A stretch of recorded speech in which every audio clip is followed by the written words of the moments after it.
تیسرا سوال، کیا نبی کا جنازہ ہوا؟ بے شک رسول کا جنازہ ہوا، امیر المومنین علی ابن ابی طالب نے پڑھایا، کیونکہ معصوم کا جنازہ ہمیشہ معصوم پڑھاتے، حجت کا جنازہ ہمیشہ حجت ہی پڑھاتی ہے۔ صرف جنازہ نہیں، 3 دن تک رسول کی میت رسول کے حجرے میں پڑی رہی۔ اب یہاں پہ آ کے صرف اس گیپ کو چھپانے کے لیے کہ 3 دن مسلمان کہاں پہ رہے، یہاں پہ آگے بچوں کے سوال رکھ دیا، بیٹا نبیوں کے جنازے نہیں ہوتے، نبیوں کے جنازے نہیں ہوتے، نبی دفن تو ہوتے نا بھائی، دفن تو ہوتے ہیں، تو جنازے میں نہیں تھے، تدفین میں کون کون تھا؟ دکھ لے کے اگر میرا کوئی اہل سنت بھائی ہے، میں نے پوری مجلس کسی کے جذبات کو ٹھیس نہیں پہنچائی، میں منت کر کے کہوں گا اگر یہ لوگ نبی کے جنازے میں نبی کے تکفین میں موجود تھے، پھر میں صحیح بخاری مسلم مشکات ترمذی سے وہ حدیث دکھانے کے لیے تیار ہوں۔ جب ایک بہت بڑے صحابی نے آ کے اپنی بیٹی سے پوچھا تھا، مجھے بتا نبی کو کتنی چادروں کا کفن ملا ہے، اگر وہ لوگ تکفین میں موجود تھے، بیٹی سے سوال کیوں کیا گیا؟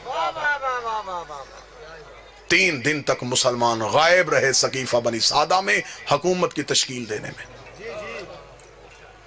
لوگ حکومت کی تشکیل دیتے رہے، اور 30 دن کے بعد مولا امیر المومنین گئے، احتجاج تبرسی میں حوالہ، 30 دن مولا امیر المومنین گئے، مولا نے جا کے سقیفہ میں اپنے نیزے کو گاڑا ہے، نیزے کو گاڑ کے مولا نے فرمایا تم نبی کے جنازے پہ کیوں نہیں آئے؟ انہوں نے کہا یا علی ہم حکومت بنا رہے تھے۔ فرمایا کیا کیا تم نے حکومت کا؟ کہنے لگا اسے وزیر بنا دیا ہے، اسے امیر بنا دیا ہے۔ امیر المومنین کا خطبہ ہے تاریخ کا، امیر المومنین نے کہا اچھا تم نے علی کے فیصلے کو ترجیح نہیں دی؟ انہوں نے کہا یا علی یہاں اجماع امت زیادہ تھا۔ علی نے کہا جتنا بھی زیادہ تھا کیا تم میں کوئی کعبے میں آیا تھا؟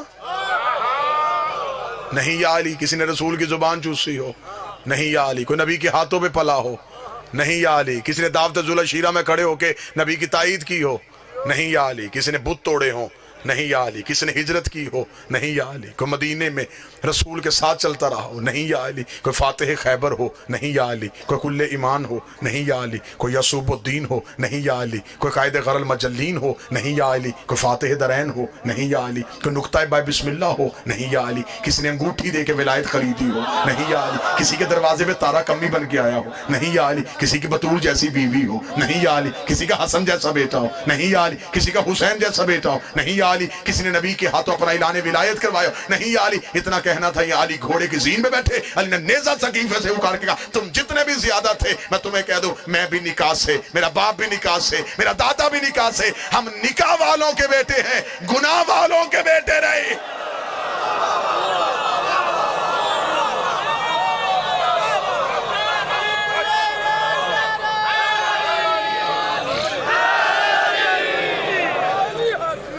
آپ جس کی چاہیں ہم عزت کرنے کے تیار ہیں، دکھ ہے، تکلیف ہے، پڑھا لکھا دور ہے، مجھے تکلیف ہوتی ہے، بندے کہتے جی شیعہ فلاں کی عزت نہیں کرتے، فلاں کی عزت نہیں کرتے، بھرے مجمع میں چیلنج کر رہا ہوں، ابھی اسی وقت چیلنج کر رہا ہوں، یہ نہیں کہ میں جب کبھی دوبارہ ہوں، نہ ابھی سودا نقد کر لیتے۔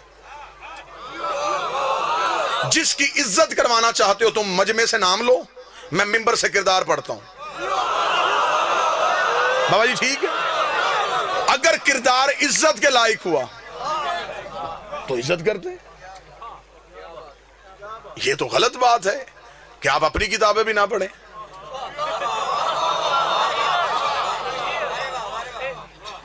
ہمارے اوپر دوہری ذمہ داری ہے، ہم اپنی بھی پڑھیں پھر آپ کی پڑھیں، پھر ان میں سے چیزیں نکال کے آپ کو دکھائیں۔ میری جان اپنی کتابیں تو پڑھو، معیار کیا ہے؟ دیکھیں قطن یار ہم شیعہ اتنی محبت کرنے والے لوگ ہیں، جو گھوڑا نبی کے بیٹے سے وفا کر گیا ہم آج تک اس کی شبیہ بنا کے چوم رہے، کیا یہ محبت کی علامت نہیں؟ تو یہ ہو سکتا ہے کہ کوئی بندہ نبی کی اولاد کے کام آیا ہو، ہم اسے نفرت کر کے ہم نے جہنم میں جانا ہے؟ جی آپ صحابہ کی عزت نہیں کرتے، میرے اہل سنت دوست بھائی بیٹھے ہوئے ہیں، کون کہتا ہم صحابہ کی عزت نہیں کرتے؟ حضرت بلال کی عزت نہیں کرتے، ہم حضرت سلمان کی عزت نہیں کرتے، ہم عمار کی بات نہیں کرتے، ہم حذیفہ کا ذکر نہیں کرتے، کیا یہ صحابی نہیں؟ پھر ہم اعتراض کرتے کہ آپ ان صحابیوں کی بات کیوں نہیں کرتے؟ ہم مجبوری پتہ ہے کیونکہ ان کی ہر بات میں علی کی بات ہے۔ معیار کیا ہے صحابیت کا؟ معیار کیا ہے؟ نبی کے پاس بیٹھنا صحابیت ہے۔ پھر اگر نبی کے پاس بیٹھنا صحابیت ہے تو پھر تو ابو لہب بھی بیٹھتا تھا۔ میں باتیں تلخ تو نہیں کر رہا۔ آپ ہمیں بتائیں کہ صحابیت کا معیار کیا ہے؟ مجھے بتائیں، میری سمجھ میں نہیں آتا کہ مدینے سے نکلنے والا بھی صحابی، نکالنے والا بھی صحابی، قتل کرنے والا بھی صحابی، قتل ہونے والا بھی صحابی۔ معیار صحابیت کیا ہے؟ طے کر لیتے ہیں، قانون بنا لیتے ہیں، شیعہ سنی جھگڑے دیہاتوں سے ختم ہوتے ہوتے شہروں تک چلے جائیں گے، یہاں سے یہاں تم بل پاس کرو، پارلیمنٹ ہاؤس تک بل پاس کروا لو، ہم شیعہ سب سے پہلے دستخط کرنے کے لیے تیار ہیں، ہم سے قرآن کے حاشیے پہ دستخط کروا دو، ہم لکھنے کے لیے تیار ہیں۔ جو بھی مسلمان کلمہ نبی کا پڑھے گا، کسی صحابی کو برا کہے گا، وہ کافر، وہ جہنمی، وہ مرتد، اسے پھانسی، اسے سزائے موت۔ جو صحابی کو برا کہے اسے ملعون سمجھا جائے گا، جو صحابی کو برا سمجھے اسے جہنمی کہا جائے گا۔ اگلا قانون بھی تمہیں ماننا پڑے گا، جو برے کو صحابی کہے اسے بھی ملعون کہنا پڑے گا۔ شیعہ مرتا مر جاتا ہے، یزید کو رضی اللہ نہیں کہتا۔ ایک لمحے کے لیے گھروں میں بیٹھ کے سوچو کہ اسلام تمہیں کیا دے کے گیا ہے۔ کوئی مسلمان یہاں ہاتھ رکھ کے نماز پڑھا، کوئی یہاں ہاتھ رکھ کے پڑھا، کوئی یہاں ہاتھ رکھ کے پڑھا، کوئی کھول کے پڑھا۔ جو یہاں ہاتھ رکھ کے پڑھا اسے پوچھو یہ کیا جی؟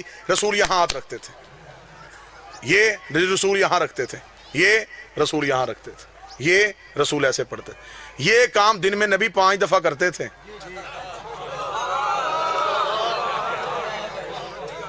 اور امت ابھی تک یہ طے نہیں کر سکی کیسے کرتے تھے۔ غدیر تو ایک دن آیا تھا،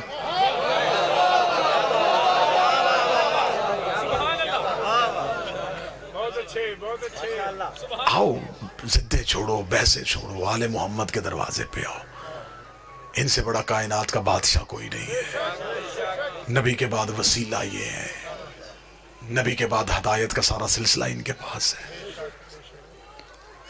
کہتے جی نہیں، رسول کے جنازہ، نبیوں کا جنازہ نہیں ہوتا۔ چل نبیوں کا جنازہ نہیں ہوتا، چند دن گزرنے کے بعد اس نبی کے گھر سے دوسرا جنازہ اٹھا،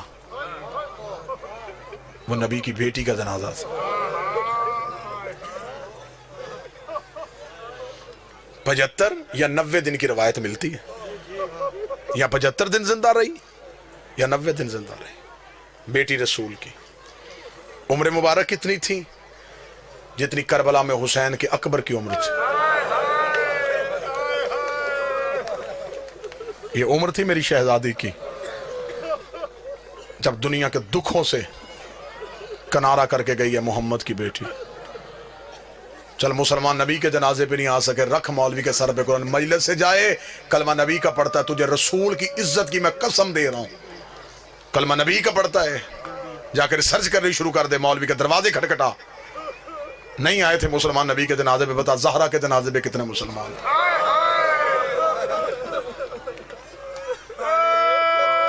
آدھی رات کو دفنا کیا ہے علی بطول کو۔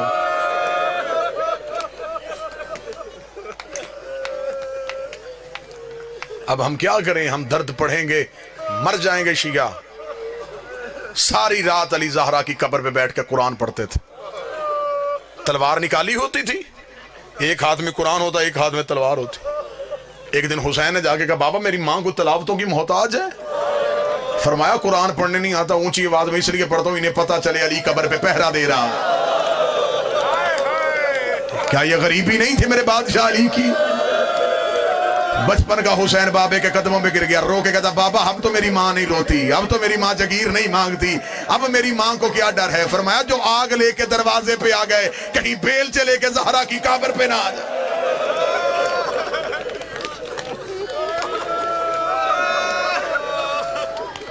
رکھ مولوی کے سر پہ قرآن۔ تھوڑے عرصے بعد اس نبی کے گھر سے تیسرا جنازہ اٹھا، وہ نبی کے بیٹے کا جنازہ تھا۔ وہ نبی کے بیٹے کا جنازہ تھا۔ مجھے سر پہ قرآن رکھ کے بتا کبھی کوئی جنازہ گھر سے نکل کے پھر گھر آئے؟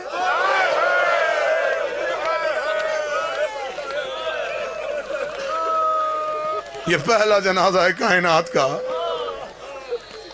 جو گھر سے نکلا ہے واپس گھر آئے۔ 70 تیر نکالے ہیں بہن نے بھائی کے جنازے سے. میں نے پڑھ دیا، آپ نے سن لیا. 70 تیر نکالے ہیں زینب نے حسن کے جنازے سے. بسم اللہ.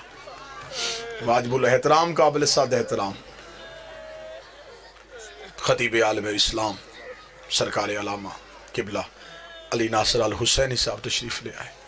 بس یہیں پہ 2 جملے پڑھوں گا، بس یہیں پہ جو بندہ ہے میں مصاحب چھوڑوں تو پھر جو آگے آنا چاہے وہ آگے آ جائے.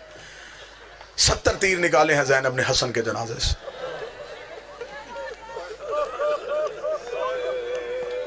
حسین نے اکبر کے جگر سے ایک برچھی نکالی تھی.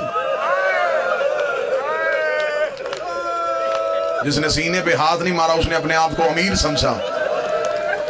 حسین نے اصغر کی گردن سے ایک تیر نکالا تھا، زینب نے 70 تیر نکالے. آخری تیر بھائی کے جنازے سے نکال کے زینب رو کہتی حسین ایک دفعہ مجھے نانے کی قبر پہ لے کے جا.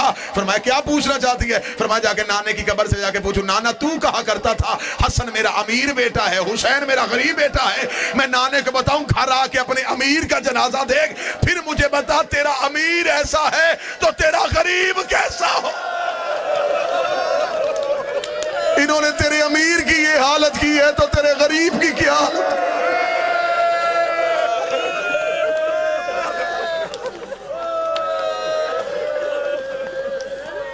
4 جنازے میں نے پڑھ دیے. سر پہ قرآن رکھ کے بتا 5واں تو امت نے اٹھانے نہیں دیا. 3 دن نہ کفن،